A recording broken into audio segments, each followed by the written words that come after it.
কোথায় আউযুবিল্লাহ পড়বো আর কোথায় বিসমিল্লাহ পড়বো, অনেকে এই বিষয়টা পুরোপুরি ধরতে পারেন না যে আউযুবিল্লাহ কোথায় পাঠ করব আর বিসমিল্লাহ কোথায় পাঠ করব। যেখানে যেটা পাঠ করার দরকার, যেখানে যেটা পড়ার দরকার, সেখানে সেটাই পাঠ করতে হবে।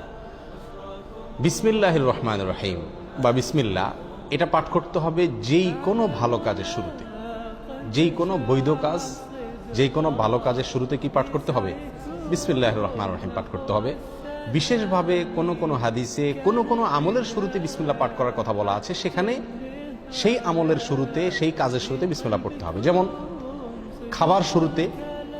খাবারের শুরুতে বিসমিল্লাহ পাঠ করতে হবে, মসজিদে প্রবেশের সময় বিসমিল্লাহ পাঠ করতে হবে, বাসায় ঢোকার সময় বিসমিল্লাহ পাঠ করতে হবে, বাসা থেকে বের হওয়ার সময়ও কি করতে হবে?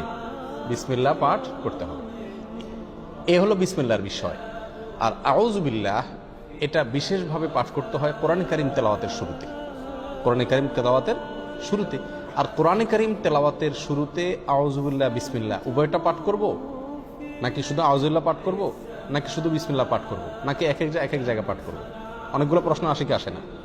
এটার উত্তর হলো, যখন আমরা কোরআন কারীমের তেলাওয়াত শুরু করব, সেটা নামাজে হোক, নামাজের বাইরে হোক, যে অবস্থায় হোক না কেন, যদি আমরা কোরআন কারীমের তেলাওয়াত শুরু করি, তাহলে আউযুবিল্লাহ পাঠ করতে হবে, আউযুবিল্লাহ পাঠ করতে হবে। অনেক উলামায়ে কেরামের মতে ওয়াজিব, অনেক উলামায়ে কেরামের মতে সুন্নাত।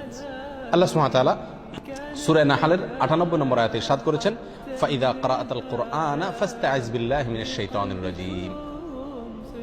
সুতরাং যখন তুমি কোরআন পাঠ করবে, তখন তুমি শয়তান, বিতাড়িত শয়তান থেকে আল্লাহর কাছে আশ্রয় প্রার্থনা করবে, অর্থাৎ আউযুবিল্লাহি মিনাশ শাইতানির রাজীম পাঠ করবে।